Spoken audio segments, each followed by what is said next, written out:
Good morning everyone. ఇప్పుడు నేను చెప్పబోయే టాపిక్ క్రెబ్స్ వలయం. దీన్నే సిట్రిక్ ఆమ్ల వలయం అని, సేంద్రియ ఆమ్ల వలయం అని కూడా అంటారు. ఈ క్రెబ్స్ వలయం జరిగే ముందు గ్లైకాలిసిస్లో ఏర్పడినటువంటి రెండు పైరువిక్ ఆమ్లాలు ఆక్సిడేటివ్ డికార్బాక్సిలేషన్ చర్యలో పాల్గొని ఎస్టైల్ కో ఎంజైమ్ ఏని ఇచ్చును. ఎస్టైల్ కో ఎంజైమ్ ఏ గ్లైకాలిసిస్ చర్యలో కణద్రవ్యంలో ఏర్పడినటువంటి రెండు పైరువిక్ ఆమ్లాలు పైరువేట్ ట్రాన్స్లోకేటర్ అనబడే ప్రత్యేక ప్రోటీన్ సహాయంతో మైటోకాండ్రియా మాత్రికలోనికి ప్రవేశిస్తుంది.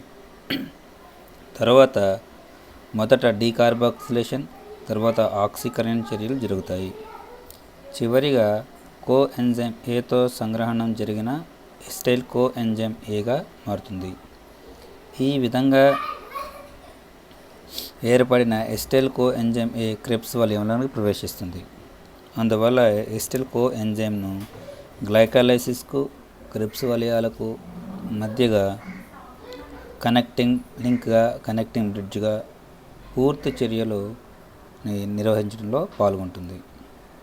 పైరువిక్ ఆమ్లము ఒక ఎన్ఏడి కో ఎంజైమ్ ఏ సమక్షంలో పైరువిక్ డీహైడ్రోజనేజ్ అనే ఎంజైమ్ సమక్షంలో ఎస్టైల్ కో ఎంజైమ్ ఏ మరియు ఎన్ఏడిహెచ్ని ఏర్పరచును. ఎస్టైల్ కో ఎంజైమ్ ఏలో 2 కార్బన్లు ఉంటాయి, పైరువిక్ ఆమ్లంలో 3 కార్బన్లు ఉంటాయి.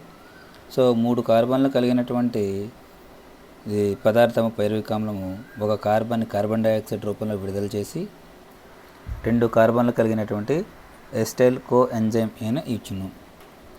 పై చర్యలో పైరువిక్ డీహైడ్రోజనేజ్ అనే బహుళ ఎంజైమ్ సంక్లిష్టం ఉత్ప్రేరణ చేస్తుంది. ఈ ఎంజైమ్ సంక్లిష్టంలో 3 ఎంజైమ్లు ఉంటాయి. అవి పైరువేట్ డీకార్బాక్సిలేజ్, హైడ్రోలిపోయిక్ ట్రాన్స్ ఎస్టైలేజ్, డైహైడ్రోలిపోయిక్ డీహైడ్రోజనేజ్ అనే ఎంజైమ్లు పాల్గొని ఎస్టైల్ కో ఏర్పడడానికి 6 సహకారాలు అవసరమవుతాయి. ఇవి magnesium, FAD, NAD, thiamine, pyrophosphate, lipoic ఆమ్లం కో ఎంజైమ్ ఏ చర్యలుగా ఇవ్వడం జరుగుతుంది. సో ఈ విధంగా 3 ఎంజైమ్లు పాల్గొన్న తర్వాత ఎస్టైల్ కో ఎంజైమ్ ఏ ఏర్పడుతుంది. ఇక్కడ మీకు పటంలో కనుక చూసినట్లయితే మనకి ఇది క్రెబ్స్ వలయము. క్రెబ్స్ వలయము గ్లైకాలిసిస్లో ఏర్పడినటువంటి పైరువిక్ ఆమ్లం విచ్ఛిన్నంలో జరిగే చర్యల క్రమంగా వివరించడానికి 1937లో హ్యాన్స్ క్రెబ్ అనే శాస్త్రవేత్త ఒక వలయాన్ని ప్రతిపాదించాడు. దీనికి గాను క్రెబ్స్కి 1953లో నోబెల్ బహుమతి వచ్చింది. ఆయనకు గౌరవార్థం ఈ వలయాన్ని క్రెబ్స్ వలయం అంటారు. ఈ వలయం మైటోకాండ్రియాలోని మాత్రిక భాగంలో జరుగుతుంది. ఈ వలయంలో ముందుగా ఏర్పడే పదార్థం సిట్రిక్ ఆమ్లం కాబట్టి క్రెబ్స్ వలయాన్ని సిట్రిక్ ఆమ్ల వలయము అని కూడా అంటారు. సిట్రిక్ ఆమ్లం ట్రైకార్బాక్సిలిక్ ఆమ్లము అంటే 3 COOH సమూహాలు ఉంటాయి కాబట్టి ఈ వలయాన్ని ట్రైకార్బాక్సిలిక్ ఆమ్ల వలయము అని కూడా అంటారు. క్రెబ్స్ వలయంలో అనేక సేంద్రియ ఆమ్లాలు ఏర్పడతాయి కాబట్టి ఈ వలయాన్ని సేంద్రియ ఆమ్ల వలయము అని కూడా అంటారు. ఇందులో కూడా మనకి 10 ప్రధానమైన చర్యలు ఉంటాయి. గ్లైకాలిసిస్ మాదిరిగానే దీనిలో కూడా 10 ప్రధానమైన చర్యలు ఉంటాయి. మొట్టమొదటిది సంగ్రహణము. 2 కర్బన పరమాణువులు ఉన్నటువంటి ఎస్టైల్ కో ఎంజైమ్ 4 కర్బన పరమాణువులు కలిగినటువంటి ఆక్సిలో ఎస్టిక్ ఆమ్లంతో సంగ్రహణం చెంది సిట్రిక్ ఆమ్లము కో ఎంజైమ్ ఏను ఏర్పరచును.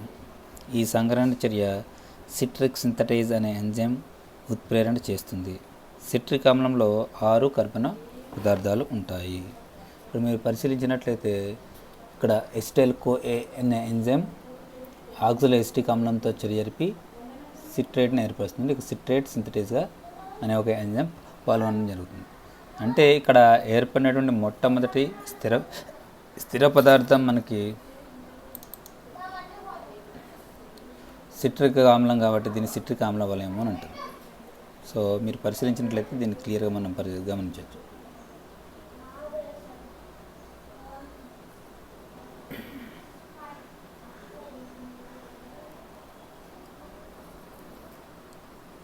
OA ఆక్సిలో ఎసిటిక్ ఆమ్లం OAA ఒక ఎసిటైల్ కో ఎంజైమ్ సిట్రిక్ సింథటైజ్ అనే ఎంజైమ్ సమక్షంలో సిట్రిక్ ఆమ్లం ప్లస్ కో ఎంజైమ్ అని ఇవ్వడం జరుగుతుంది. రెండవ చర్య నిర్జలీకరణం. ఎకానిటేజ్ అనే ఎంజైమ్ వల్ల సిట్రిక్ ఆమ్లం నుండి ఒక అణువు నీరు విడుదలై సిస్ ఎకానిటిక్ ఆమ్లంగా ఏర్పడుతుంది. సిట్రిక్ ఆమ్లం ఏం చేస్తుంది అంటే ఎకానిటేజ్ అనే ఎంజైమ్ సమక్షంలో ఒక నీటి అణువును కోల్పోవడం ద్వారా సిస్ ఎకానిటిక్ ఆమ్లం ఏర్పడుతుంది. తర్వాత సజలీకరణం, మూడవ దశ. సజలీకరణంలో సిస్ ఎకానిటిక్ ఆమ్లం ఒక నీటి అణువును గ్రహించి ఐసోసిట్రిక్ ఆమ్లాన్ని ఇవ్వడం జరుగుతుంది. మొదటి దశలో దీని ముందు జరిగినటువంటి దాంట్లో ఒక నీటి అణువు కోల్పోయింది, ఇక్కడ ఒక నీటి అణువు అవసరం పడుతుంది. కాబట్టి సిస్ ఎకానిటేజ్ అనేది ఎకానిటేజ్ అనే ఎంజైమ్ సమక్షంలో మనకి నీటి అణువును వినియోగించుకొని మనకి ఐసోసిట్రిక్ ఆమ్లాన్ని ఇవ్వడం జరుగుతుంది. నాలుగవ దశ ఆక్సీకరణం. ఐసోసిట్రిక్ డీహైడ్రోజనేజ్ అనే ఎంజైమ్ సమక్షంలో ఐసోసిట్రిక్ ఆమ్లము డీహైడ్రోజనేషన్ లేదా ఆక్సీకరణం చెంది ఆక్సిలోసక్సినిక్ ఆమ్లము ఏర్పడును. ఈ ఆక్సీకరణం వలయంలో విడుదలయ్యే హైడ్రోజన్లను హైడ్రోజన్ గ్రహీత అయినటువంటి NADP గ్రహించి NADPHగా ఇవ్వచ్చును. ఇక్కడ మీరు పరిశీలించినట్లయితే ఐసోసిట్రిక్ ఆమ్లము ఐసోసిట్రైడ్ డీహైడ్రోజన్ అనే ఎంజైమ్ సమక్షంలో మనకి NADPH వస్తుంది. ఇక్కడ వరకు 6 కార్బన్లు కలిగినటువంటి ఐసోసిట్రేట్ ఒక కార్బన్ డైఆక్సైడ్ రూపంలో విడుదల చేసి ఆల్ఫా కీటోగ్లూటామిక్ ఆమ్లంగా మారుతుంది.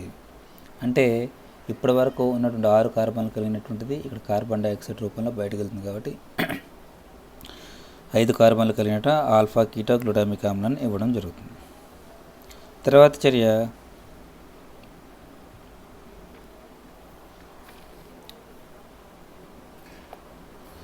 డీకార్బాక్సిలేషన్. ఆక్సిలోసక్సినిక్ డీకార్బాక్సిలేజ్ అనే ఎంజైమ్ సమక్షంలో 6 కార్బన్ పరమాణువులు కలిగిన ఆక్సిలోసక్సినిక్ ఆమ్లం ఒక అణువు కార్బన్ డైఆక్సైడ్ కోల్పోయి 5 కార్బన్లు కలిగినట్టు ఆల్ఫా కీటోగ్లూటామిక్ ఆమ్లాన్ని ఇస్తుంది. ఆరో చర్య ఆక్సీకరణము డీకార్బాక్సిలేషన్. ఇక్కడ 2 జరుగుతాయి. ఆక్సీకరణం 2. మొదటిగా ఆక్సీకరణం ఆల్రెడీ జరిగింది ఒకటి ఐసోసిట్రిక్ డీహైడ్రోజనేజ్ ఎంజైమ్ సమక్షంలో. ఇక్కడ ఆల్ఫా కీటోగ్లూటామిక్ ఆమ్లము ఆక్సీకరణము డీకార్బాక్సిలేషన్ల ద్వారా ఒక అణువు కో ఎంజైమ్ ఏతో సంగ్రహణం చెంది సక్సినైల్ కో ఎంజైమ్ను ఇవ్వడం జరుగుతుంది. ఈ సంక్లిష్టం చర్యను ఆల్ఫా కీటోగ్లూటామిక్ డీహైడ్రోజనేజ్ అనే ఉత్ప్రేరణ ఎంజైమ్ చేస్తుంది. ఈ చర్య వలన 4 కార్బన్ పదార్థాలు కలిగినటువంటి సక్సినైల్ కో ఎంజైమ్ ఇస్తుంది. ఈ చర్యలో కూడా NAD హైడ్రోజన్ గ్రహీత ఉంటుంది. ఇక్కడ మీరు పరిశీలించినట్లయితే ఐసోసిట్రిక్ ఆల్ఫా కీటోగ్లూటామిక్ ఆమ్లం ఏర్పడినప్పుడు కార్బన్ డైఆక్సైడ్ ఒకటి విడుదలైంది. ఆల్ఫా కీటోగ్లూటామిక్ ఆమ్లము సక్సినైల్ కో ఏర్పడినప్పుడు మరొక కార్బన్ డైఆక్సైడ్ విడుదలైంది. అంటే ఆల్ఫా కీటోగ్లూటామిక్ ఆమ్లంలో 5 కార్బన్లు ఉంటే సక్సినైల్ కో ఎంజైమ్లో 4 కార్బన్లు ఉంటాయి. మీరు చూసినట్లయితే 1, 2, 3, 4 కార్బన్లు కాబట్టి 6 కార్బన్లు కలిగినటువంటిది సిట్రిక్ ఆమ్లము. సక్సినైల్ కో ఎంజైమ్ A వచ్చేసరికి 4 కార్బన్లు కలిగిన పదార్థంగా మారుతుంది. ఈ మధ్యలో ఆక్సీకరణం 1 ఆక్సీకరణం 2లో మనకి 2 కార్బన్ డైఆక్సైడ్లు విడుదలైంది. 7వ దశ విదలనం. ఈ చర్యలో సక్సినిక్ ఆమ్లము థయోకైనేజ్ అనే ఎంజైమ్ సమక్షంలో సక్సినైల్ కో ఎంజైమ్ A చీలి సక్సినిక్ ఆమ్లము కో ఎంజైమ్ ఆమ్లంగా మారుతుంది. సక్సినైల్ కో ఏం జరుగుతుందంటే విదలనం చెందడం ద్వారా మన కో ఎంజైమ్ బయటకు వచ్చేసి మనకి సక్సినిక్ ఆమ్లంగా ఏర్పడుతుంది. ఈ క్రమంలో మరికొంత శక్తి విడుదలవుతుంది. ఆ శక్తి ADP అకర్బన ఫాస్ఫేట్ గ్రహించి ATP తయారవుతుంది. దీనివల్ల అధస్థ పదార్థ స్థాయి ఫాస్ఫోరిలేషన్కి ఉదాహరణగా చెప్పవచ్చును. సో జంతు కణాల్లో క్రెబ్స్ వలయంలో ATPకి బదులుగా GTP ఏర్పడుతుంది, కానీ మొక్కల్లో మాత్రం ATP ఏర్పడుతుంది. ATP, GTP రెండు కూడా ఒకే రకమైనటువంటి పదార్థాలు. అడినోసిన్ ట్రైఫాస్ఫేట్, గ్వానిన్ ట్రైఫాస్ఫేట్ రెండు కూడా ఒకే సమానమైనటువంటి శక్తిని విడుదల చేయడం జరుగుతుంది. 8వ దశ ఆక్సీకరణం 3. సక్సినిక్ ఆమ్లము ఆక్సీకరణం చెంది ఫ్యూమరిక్ ఆమ్లం ఇస్తుంది. ఈ చర్యలో NADకి బదులుగా FAD హైడ్రోజన్ గ్రహీతగా పనిచేస్తుంది. ఈ చర్యలో విడుదల అయినటువంటి హైడ్రోజన్లు FAD గ్రహించి FADHగా క్షీకరణం చెందుతుంది. ఈ చర్యను సక్సినిక్ డీహైడ్రోజనేజ్ అనే ఎంజైమ్ ఉత్ప్రేరకంగా పనిచేస్తుంది. ఇక్కడ మీరు పరిశీలించినట్లయితే సక్సినిక్ డీహైడ్రోజనేజ్ ఎంజైమ్ ఏం చేస్తుంది, సక్సినేట్ కాస్త ఫ్యూమరిక్ ఆమ్లంగా మారుతుంది. ఇక్కడ NADకి బదులుగా FAD హైడ్రోజన్ అనేది FADHకి ఏర్పడుతుంది. సో కార్బన్ల సంఖ్యలో ఏ విధమైన మార్పు ఉండదు. ఇందులో కూడా 4 కార్బన్లు ఉంటాయి. 9వ చర్య సజలీకరణం. ఫ్యూమరేజ్ అనే ఎంజైమ్ ప్రభావం వల్ల ఫ్యూమరిక్ ఆమ్లానికి ఒక అణువు నీరు చేర్చబడి మాలిక్ ఆమ్లంగా మారుతుంది. దీన్ని సజలీకరణము అంటారు. 10వది చిట్ట చివరిది ఆక్సీకరణము 4. మాలిక్ డీహైడ్రోజనేజ్ అనే ఎంజైమ్ ప్రభావం వల్ల మాలిక్ ఆమ్లం హైడ్రోజన్ను కోల్పోయి ఆక్సిలో ఎసిటిక్ ఆమ్లంగా ఏర్పడుతుంది. ఈ చర్యలో ఒక NAD హైడ్రోజన్ గ్రహీతగా పాల్గొని NADHగా మారుతుంది. సో తిరిగి ఆక్సిలో ఎసిటిక్ ఆమ్లం ఏర్పడడానికి కొంత శక్తి విడుదల అవ్వడం జరుగుతుంది. ఆ విడుదల అవ్వడం వల్ల హైడ్రోజన్ గ్రహీత అయినటువంటి NADHగా మారి మరికొంత శక్తి విడుదల అవ్వడం జరుగుతుంది. ఇది ఒక ఇంపార్టెంట్ అయినది. ఇది మొత్తం కూడా మైటోకాండ్రియాలో మాత్రికలో జరుగుతుంది. మరొకసారి ఎక్స్ప్లెయిన్ చేస్తున్నా చూడండి. ఎసిటైల్ కో ఎంజైమ్ అనేది 2 కార్బన్లు కలిగినటువంటిది. ఇది ఏం చేస్తుందంటే 4 కార్బన్లు కలిగినటువంటి ఆక్సోఎసిటిక్ ఆమ్లంతో చర్య జరిపి మనకి సిట్రిక్ ఆమ్లాన్ని ఇస్తుంది. సిట్రిక్ ఆమ్ల వలయంలో మొట్టమొదటిగా ఏర్పడేది స్థిర పదార్థం సిట్రిక్ ఆమ్లం కాబట్టి దీన్ని సిట్రిక్ ఆమ్ల వలయము అంటారు. సో 4 కార్బన్లు కలిగినటువంటి ఆక్సోఎసిటిక్ ఆమ్లము 2 కార్బన్లు కలిగినటువంటి ఎసిటైల్ కో తో చర్య జరిపి 6 కార్బన్లు కలిగినటువంటి స్థిర పదార్థం ఏర్పడుతుంది. ఇది అక్వానిటేజ్ అనే ఎంజైమ్ ఫంక్షన్లో ఒక నీటి అణువును కోల్పోయి సిస్ అక్వానిటేజ్ ఏర్పరచడం జరుగుతుంది. ఈ సిస్ అక్వానిటేజ్ మరొకసారి నీటి అణువును వినియోగించుకుని అక్వానిటేజ్ అనే ఎంజైమ్ సమక్షంలో ఐసోసిట్రిక్ ఆమ్లంగా మారుతుంది. ఐసోసిట్రిక్ ఆమ్లము ఐసోసిట్రేట్ డీహైడ్రోజనేజ్ ఎంజైమ్ సమక్షంలో ఆల్ఫా కీటో గ్లూటామిక్ ఆమ్లంగా మారడం. ఈ ఐసోసిట్రేట్లో ఉన్నటువంటి 6 కార్బన్లో ఒక కార్బన్ కోల్పోయి 5 కార్బన్లు కలిగినటువంటి ఆల్ఫా కీటో గ్లూటామిక్ ఆమ్లం మారుతుంది.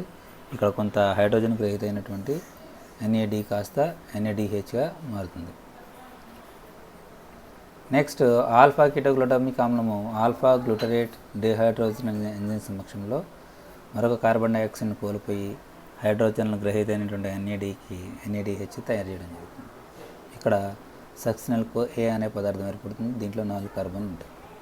ఈ సక్సినల్ కో సింథటైజ్ సమక్షంలో సక్సినేట్ గాను, సక్సినేట్ డీహైడ్రోజనేజ్ సమక్షంలో ఫ్యూమరేట్ గాను, ఫ్యూమరేజ్ మాలేట్ గాను, మాలేట్ ఆక్సిలోఎసిటిక్ ఆమ్లంగా ఏర్పడడం జరుగుతుంది.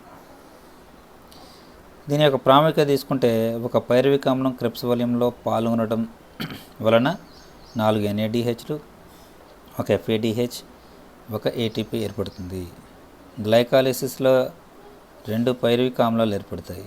2 పైరువిక్ ఆమ్లాలు క్రెబ్స్ వలయంలో పాల్గొనడం వల్ల 8 NADHలు, 2 FADHలు, 2 ATPలు ఏర్పడతాయి. క్రెబ్స్ వలయంలో ఏర్పడే మాధ్యమిక పదార్థం ఆల్ఫా కీటో గ్లూటామిక్ ఆమ్లం అమైనో ఆమ్లాల సంశ్లేషణ అదస్థ పదార్థంగా ఉంటుంది. క్రెబ్స్ వలయంలో నిర్మాణాత్మక విచ్ఛిన్నకర చర్యలు జరుగుతాయి కాబట్టి క్రెబ్స్ వలయాన్ని యాంఫిబోలిక్ పదము అంటే ద్వైత ప్రయోజనం కలిగినటువంటి అంటే 2 రకాలుగా వాడతారనమాట. సో ఈ రకంగా మనకి క్రెబ్స్ వలయం అనేది మనకి మైటోకాండ్రియాలో మాత్రికలో జరుగుతుంది. ఇక్కడ కొన్ని ఫోటోగ్రాఫ్స్ ఉన్నాయి, సైకిల్స్ ఒక్కొక్కరు ఒక్కొక్క విధంగా తయారు చేయడం జరిగింది. ఏది తయారు చేసినా ప్రక్రియలో ఏ విధమైన మార్పు ఉండదు. ఇప్పుడు ఏంటంటే ఇన్ని సులువుగా అర్థం చేసుకోవడం కోసం ఒకటి గ్లైకాలిసిస్ జరిగింది. గ్లైకాలిసిస్ నుంచి పైరువేట్ ఏర్పడింది. పైరువేట్ డీహైడ్రోజన్ అనే సమక్షంలో ఒక కార్బన్ డైఆక్సైడ్ విడుదలైంది. కో ఎంజైమ్ కాస్త ఎసిటైల్ కో ఎంజైమ్గా మారింది. సో ఇక్కడ కొంత శక్తి విడుదలైంది, అదొక NADH. సో గ్లైకాలిసిస్ నుంచి ఏర్పడినటువంటి పైరువిక్ ఆమ్లంలో 1, 2, 3 కార్బన్లు ఉన్నాయి. మీకు ఇంతకుముందు గ్లైకాలిసిస్ లెసన్ చెప్పినప్పుడు చెప్పాను. గ్లూకోజ్లో 6 కర్బన పదార్థాలు ఉంటాయి. 6 కర్బన పదార్థాలు 3 కార్బన్లు కలిగినటువంటి 2 పైరువిక్ ఆమ్లాలు ఇస్తాయి. ఈ 2 పైరువిక్ ఆమ్లంలో ఒక కార్బన్ డైఆక్సైడ్ రూపంలో విడుదలవుతే మనకు ఉన్నది ఇక్కడ 2 కార్బన్లు. 2 కార్బన్లు కలిగినటువంటిది ఎసిటైల్ కోఏ. ఈ ఎసిటైల్ కోఏ నేరుగా మనకి క్రెబ్స్ వలయంలో పాల్గొంటుంది. ఇక్కడ మొట్టమొదటగా 2 కార్బన్లు కలిగినటువంటి ఎసిటైల్ కోఏని స్వీకరించేది ఆక్సలో ఎసిటిక్ ఆమ్లం. ఆక్సలో ఎసిటిక్ ఆమ్లంలో 4 కార్బన్లు ఉంటాయి. ఇక్కడ చూస్తే 1, 2, 3, 4 ఈ 4 కార్బన్లు కలిగినటువంటి ఆక్సలో ఎసిటిక్ ఆమ్లం సిట్రేట్ సింథటేజ్ అనే ఎంజైమ్ సమక్షంలో, ఇక్కడ సింథటేజ్ అంటే సంశ్లేషణ చెందేది, ఒక నీటి అణువును వినియోగించుకొని ఎసిటైల్ కో ఎంజైమ్గా మారి ఈ ఒక 4 కార్బన్లు, ఈ ఒక 2 కార్బన్లు, మొత్తం 6 కార్బన్లు కలిగినటువంటి స్థిర పదార్థం ఏర్పడుతుంది. దీన్ని సిట్రిక్ ఆమ్లము అంటారు. ఇక్కడ మీరు గమనిస్తే 1, 2, 3, 4,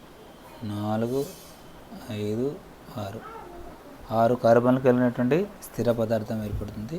దీన్ని సిట్రిక్ ఆమ్లం అంటారు. ఇది అకోనిటేజ్ అనే ఎంజైమ్ సమక్షంలో ఐసోసిట్రిక్ ఆమ్లం ఏర్పడడం, ఇక్కడ నీటి అణువు వినియోగింపబడుతుంది.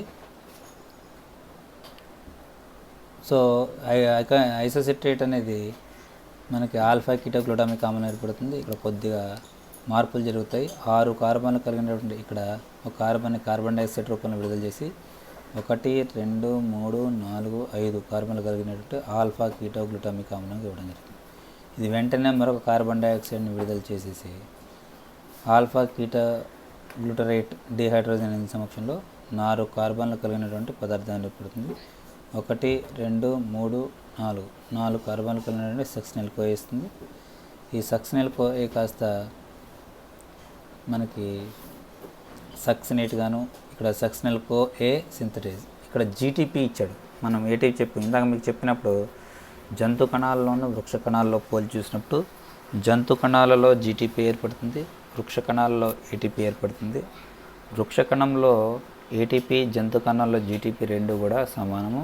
1 ATP is equal to 7.6 kilo క్యాలరీల శక్తి ఇస్తుంది. 1 ఎన్ఏడిహెచ్ ఈజ్ ఈక్వల్ టు 3 ఏటీపీలు, 1 ఎఫ్ఏడిహెచ్ ఈజ్ ఈక్వల్ టు 2 ఏటీపీలతో సమానము.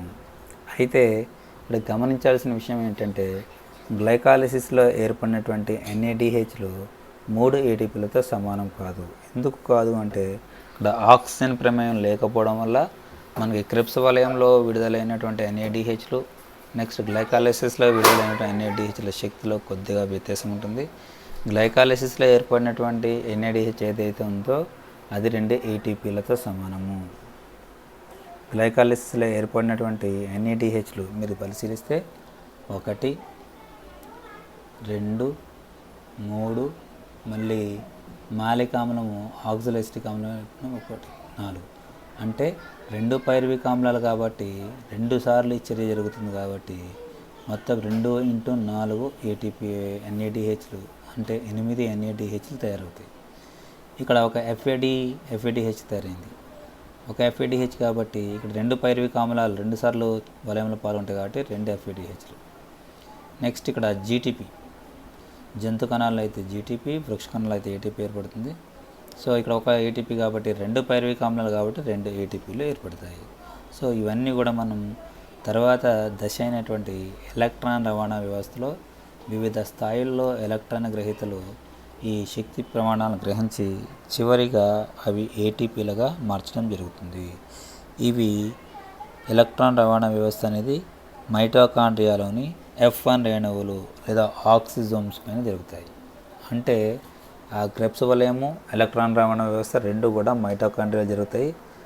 మైటోకాండ్రియా పూర్తి స్థాయిలో శక్తి తయారు చేయడము విడుదల చేయడం జరుగుతుంది కాబట్టి దీన్ని ఏమంటారంటే కణశక్తి భాండాగారాలు అంటారు మైటోకాండ్రియా.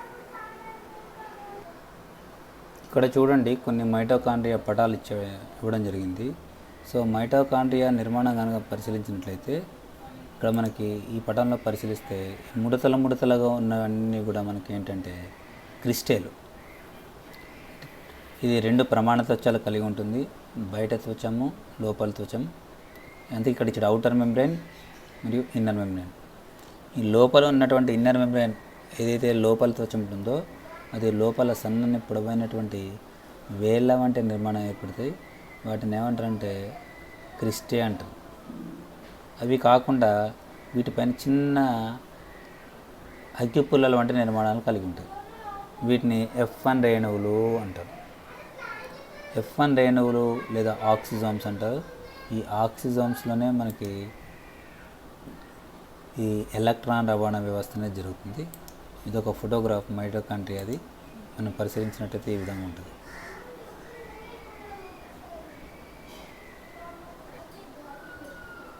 ఇదొక ఇమేజ్ చూడండి. ఇది కూడా మనకు క్లియర్ కనబడుతుంది. చిన్న చిన్న నిర్మాణాలని క్రిస్టల్ పైన చిన్నని గుండ్రటి నిర్మాణాలు ఏర్పడితే అగ్గిపుల్ల నిర్మాణాలు, వీటిని ఆక్సిజోమ్స్ అంటారు. ఈ ఆక్సిజోమ్స్ మనకి ఎలక్ట్రాన్ రవాణా వ్యవస్థలో పాల్గొంటాయి.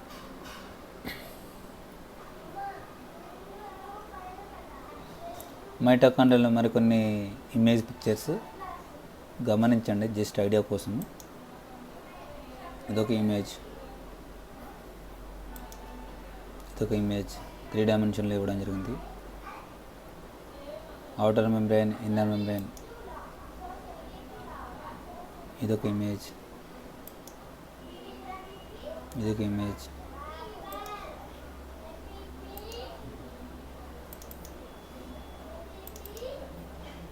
ఇదొక ఇమేజ్.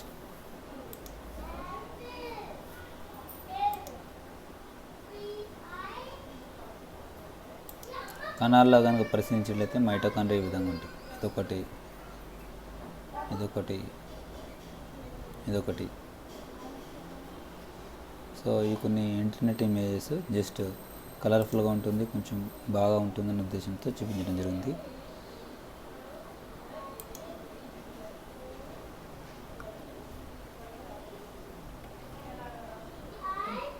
కొన్ని సిట్రిక్ ఆమ్ల వలయాలు రకరకాలుగా తయారు చేయడం జరిగింది. రకరకాలుగా తయారు చేసినటువంటి ఇంటర్నెట్లో పెట్టారు. ఏదైనప్పటికీ కూడా పదార్థాలు చర్యలు ఏ విధంగా మార్పు ఉండదు, జస్ట్ రిప్రజెంటేషన్లో కొద్దిగా వ్యత్యాసం ఐడియా కోసం. ఇక్కడ మీరు చూడండి, మనం చెప్పుకున్నట్టు పైరువిక్ ఆమ్లంలో 3 కార్బన్లు ఉంటాయి. కార్బన్లు ఇక్కడ సర్కిల్ రూపంలో ఇచ్చాడు. ఏం జరుగుతుంది? ఒక NAD జరిగి కార్బాక్సిలేషన్ జరగడం ద్వారా ఒక కార్బన్ డైఆక్సైడ్ రూపంలో విడుదలవుతుంది. ఎస్టైల్ కో ఏర్పడుతుంది. దీంట్లో 2 కార్బన్లు ఉన్నాయి. OAA ఆక్సిలిక్ ఆమ్లంలో 4 కార్బన్లు ఉన్నాయి. ఈ 4 కార్బన్లు కాస్త 2 కార్బన్లుగా ఎస్టైల్తో 6 కార్బన్లు కలిగినటువంటి సిట్రిక్ ఆమ్లం ఇస్తుంది. లెక్క పెట్టండి. 1 2 3 4 5 6. సో ఇది నేరుగా ఇచ్చేసాడు ఇక్కడ. 1 2 3 ఒక కార్బన్ డైఆక్సైడ్, ఆల్ఫా కీటోగ్లూటామిక్ ఆమ్లం, ఇంకో కార్బన్ డైఆక్సైడ్, సక్సినల్ కోయ దగ్గర 2 కార్బన్ డైఆక్సైడ్లు విడుదలైపోతాయి. మనకి ఈ 2 కార్బన్ డైఆక్సైడ్లు ఎక్కడైతే విడుదలవుతున్నాయో అక్కడ 2 NADHలు తయారవుతున్నాయి. ఈ 4 కార్బన్లు కలిగినటువంటి సక్సినల్ కోయ ఎంజైమ్ పెట్టింది. కాస్త సక్సినిక్ ఆమ్లము ఇక్కడ కొంత శక్తి విడుదలైంది. అది కాస్త ఫ్యూమరిక్ ఆమ్లము, మాలిక్ ఆమ్లం ఉండి మళ్ళీ ఆక్సాలిక్ ఆమ్లంగా మారింది. ఇక్కడ జస్ట్ కార్బన్ల సంఖ్యని బేస్ చేసుకొని ఈ పటాన్ని ఇవ్వడం జరిగింది. సో ఇదొక పటం కొద్దిగా ఐడియా కోసం. ఇదొక పటం, ఇది కూడా అదే రకంగా ఉంది.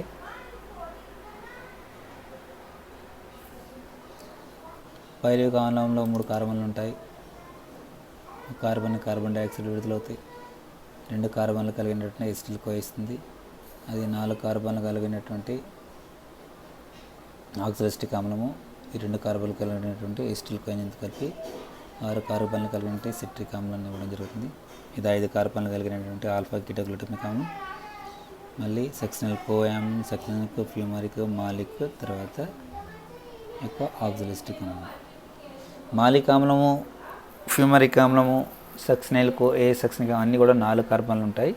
కానీ చర్యలో పాల్గొనడానికి ఎస్టైల్ కో ఎంజైమ్ ఏని స్వీకరించడానికి ఆక్సాలిక్ ఆమ్లం మాత్రమే స్వీకరించగలుగుతుంది, మిగతా పరమాణువులు స్వీకరించడం. కాబట్టి వాటి రూపం మార్చుకుంటూ అవి కొంత శక్తిని విడుదల చేయడము, నీటి అణువును వినియోగించుకోవడం, విడుదల చేయడం వంటి ప్రక్రియలో పాల్గొంటూ అది కొంత తయారు చేయడం జరుగుతుంది. ఇదొక డయాగ్రామ్, ఇది కూడా అదే.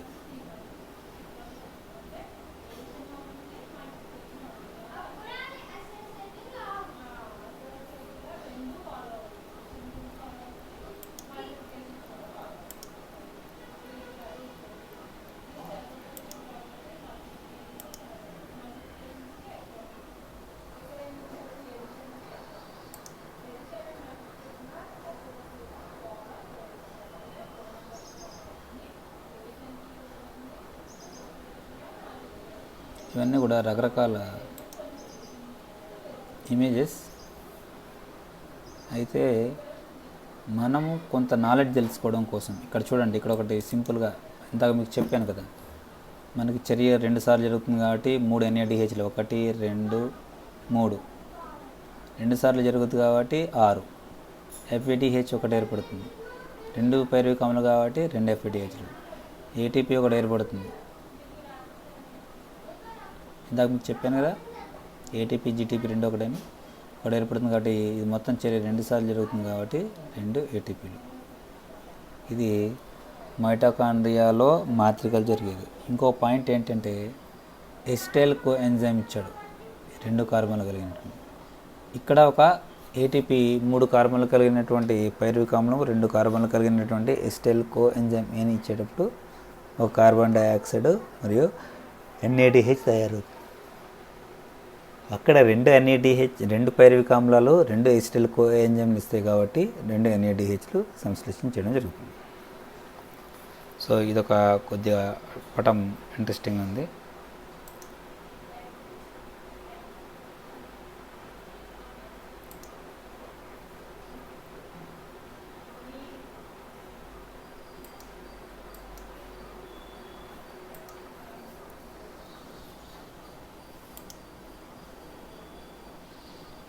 ఇందాక మనం చెప్పుకున్నటువంటి కార్బన్ల సంఖ్యను బేస్ చేసుకుని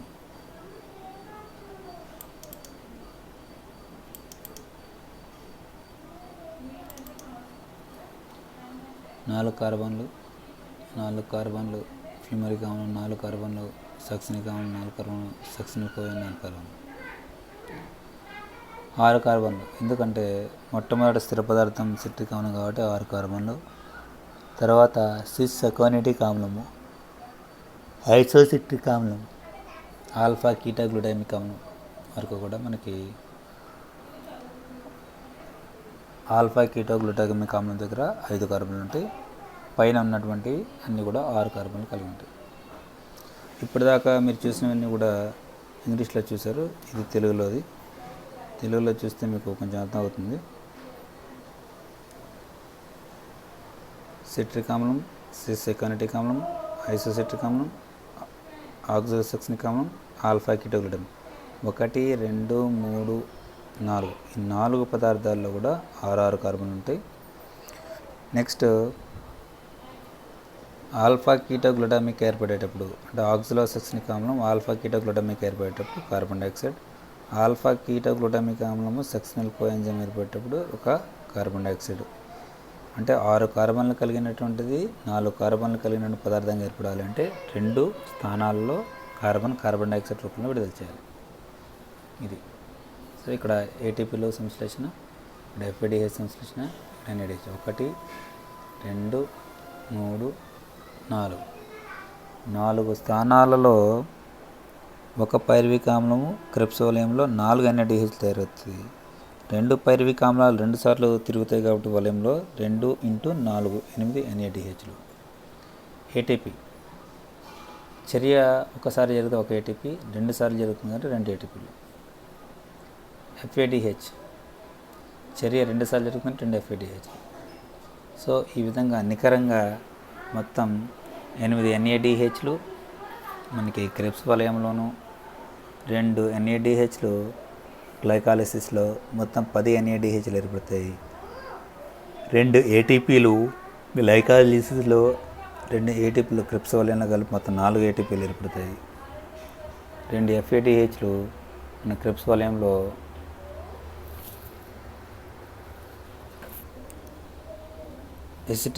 సక్సినిక్ ఆమ్లం ఫ్యూమరిక్ ఆమ్లం మధ్య ఏర్పడతాయి కాబట్టి 2 FADHలు. ఈ విధంగా 10 NADHలు, 4 ATPలు, 2 NADHలు ఏర్పడతాయి. ఇవన్నీ కూడా వివిధ రకాల శక్తి రూపాలు. వీటిలో ATPలు మాత్రమే నేరుగా శక్తినివ్వడం జరుగుతుంది. FADHలు NADHలు శక్తినివ్వలేవు. అవి శక్తిగా మారాలి అంటే అవి ఆ శక్తి రూపాల నుంచి ATPలుగా మారాలి. ATPలుగా మారినప్పుడు అవి నేరుగా శక్తిని ఇవ్వగలుగుతాయి. కాబట్టి ఆ విధంగా మారడానికి వివిధ ఎలక్ట్రాన్ గ్రహీతలు ఉంటారు, వారి ద్వారా ఎలక్ట్రాన్ రవాణా వ్యవస్థ జరుగుతుంది. జరిగిన తర్వాత ATP శక్తి విడుదలవుతుంది. Thank you.